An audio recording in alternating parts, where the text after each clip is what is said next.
mayong buntag kanyo mga kaigsunan dihan ni Kristo. Nya karon natong pagahiskutan kining topic kabahin sa kinaiya ni Kristo. Jesus Christ has two natures. One divine nature, kaduhang human nature. So gitawag na siya mga higala hypostatic union, no? Nganong gitawag sa hypostatic ninyong union kay ang divine nature o human nature ni Kristo nahiusa diha sa iyang person sa.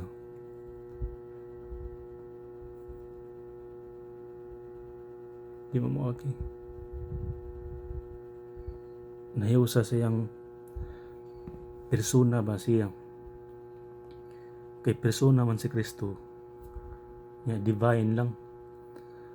Nya karon mga higala unique kini si Kristo kay kita mga tao di man ta divine, human nature ra gid ta, nagianak ta sa tong ginikanan. Kani si Kristo Dios man gikan man sa langit, so divine siya kay sa wala pa siya nagpakatao, daan naman siya na existido, ha? Na-exist na siya mga higala, naa na siya dito sa langit kauban sa Amahan ug Espiritu Santo. Unya mo niya itong mga higala wa masabti sa itong mga kaigsunang INC, no? Nya o kaning mga Islam, no? Mga Muslim wala na mahisabti kung sa ganing kinaiya ni Kristo. Ang para nila si Kristo tao rang. So ilang doktrina o ilang pagpanudod akong sayop nga ato i-discuss karon mga higala kaning kinaiya ni Kristo. So ang sa akong gikaingon nga si Kristo usa ka unique, no? Kay usa ka person sa niya, usa ka person niya, duha ay ang iyang kinaiya. Pasensya na ang tingog dili kay klaro no kagaw. Unsa man to divine nature o human nature kani kana yan nahiusa sa pagkapersona mo sa gitawag og hypostatic union mga higala. Karon kaning iya mga kinaiya giunsa niya paggamit ug how to determine ang kining kinaiya ni Kristo. Mabasa na diha sa balang kasulatan diha sa New Testament, ha? Nasa New Testament mga higala, natanan mga aktibidades nga gihimo ni Kristo diha sa New Testament mga higala. Si Kristo ang tanang mga tao ni duol niya apil na itong mga masakiton, ha? Niya katong mga masakiton mga higala iyang gipanghikap og nangaayo asam ni i-attribute sa iyang humanity or sa iyang divinity. Siyempre adto sa iyang divinity. Digin adto sa iyang divinity mga higala, no? He heals the sick. Karon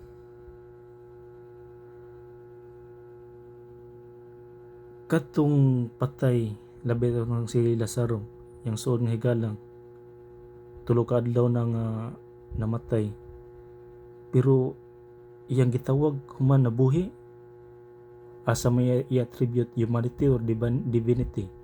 Siyempre adto ginasang divinity sa iyang pagka-Dios. Nya katong dito sa laod kauban ng 12 ka mga apostoles, asa man niya attribute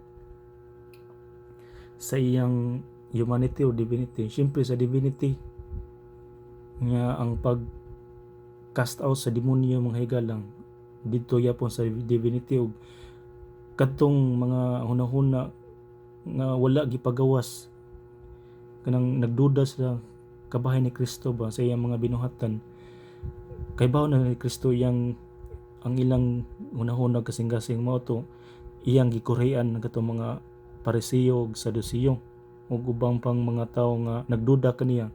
So adto sa iyang divinity mga higala. Sa ato pa di mga higala, ha? Nga bisan si Kristo nakita nato ingon nga tawo, pero ang iyang gahom nagpadayag diha sa iyang pagka na Dios pinagi sa iyang kinaya nga Dios nun, no? Divine nature. Adto na i-attribute sa iyang pagka Dios nun. Karon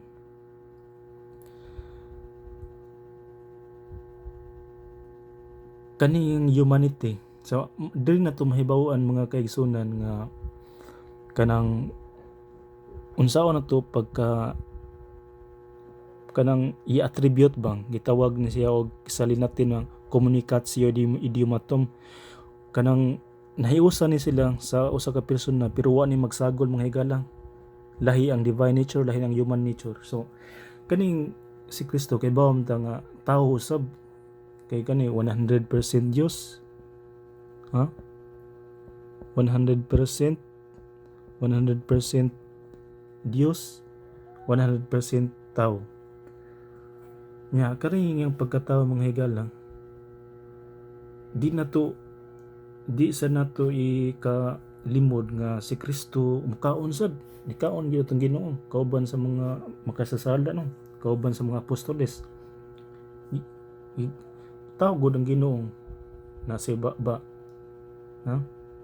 Nasa kamot gigutom mukaon siya, gutom gud siya, tao gud siya. Karon muinom sad siyang pareha nato muinom. Nya kadtong gisakit siya, no? Tung padung sa ilang sang, grabe ang pag-antos kanang pagpasan sa krus, pagkurunaw kanang nangatumba gyud siya katong station of the cross. Grabe ang kasakit ato. So i-attribute niya po sa iyang pagkatao, na humanity niya, namatay siya sa humanity gyapon. So mao higala, di na to ikalibog nga uldo si Kristo makita nato nga ang persona sa una nga walay lawas, ha? Kay gingon sa Old Testament kay ang Dios dili tao o ang tao dili Dios, sa Ezekiel 23 bersikulo 19. Nya kay karon ang Dios nakabato magunod sa Roma kapitulo 9 bersikulo 5, ha? Ug niuban siya, uban kanato, niuban gyud siya sa tao, nagpakatao gyud siya sa Juan 1 bersikulo 1 kama 14.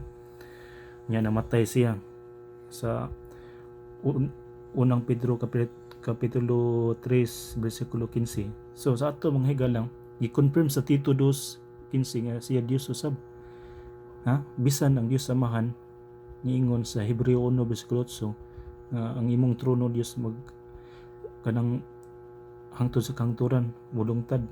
Sa ato di gyud nato ikalimod nga si Kristo Dios nya nahimulan siyang tao kay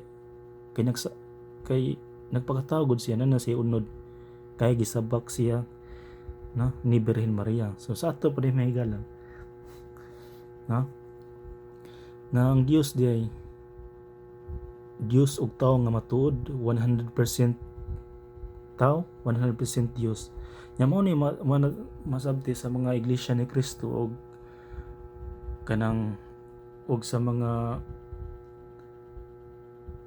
ubang pang denominasyon nga wala mo tuo sa pagka-Diyos ni Kristo, labi na ganing Muslim. So ato na makita sa Christology mga higala na may subject ng Christology at madiscuss gyud dito. So man gitawag kanang atong usbo na balikon nga kanang ang usa ka persona ni Kristo na duha kinaiya niya, gitawag ni siya og kanang hypostatic union, no?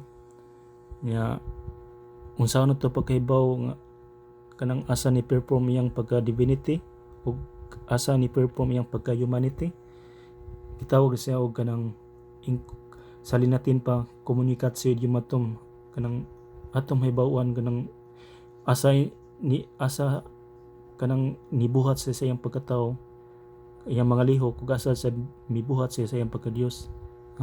So naot nga nasabtan tong mga higalang nya mga higalang kaning tinuod ba gyud nga namatay ang Dios.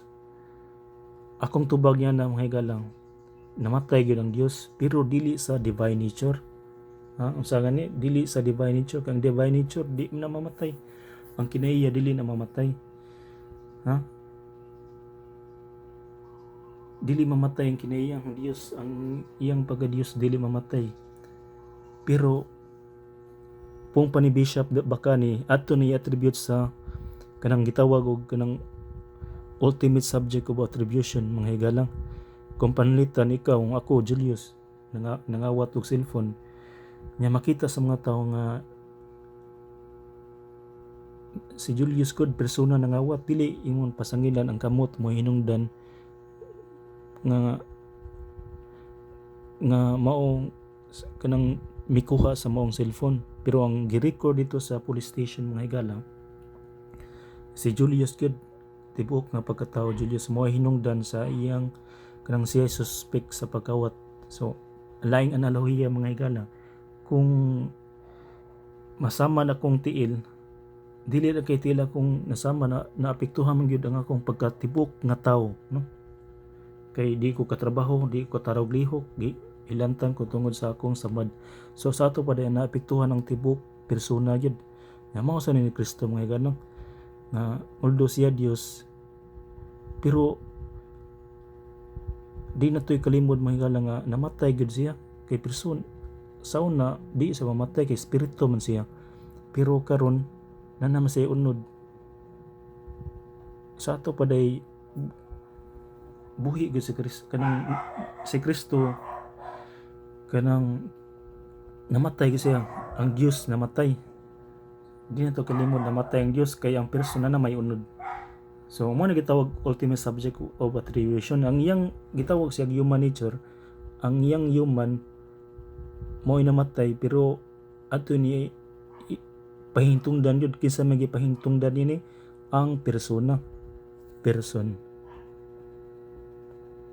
dila maklaro person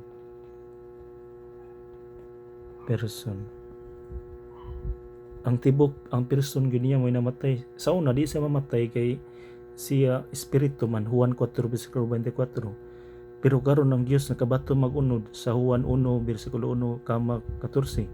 Sa ato pa di ang Dios nga nakabaton og unod namatay. Lahi ang persona, divine person, lahi sad ang divine nature.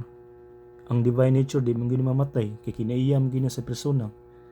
Naot masabtan to katong mga kaubanan tong CFD nga kanang wapagkasabot bang nya ang CBCP ni official man gyud nga kanang gidapigan nila nga ang Dios namatay. Salamat kay sa pagtanda mga higala, naot nga kamo na lamdag ka nun kasabot nya ampot ang God bless you all, Ave Maria.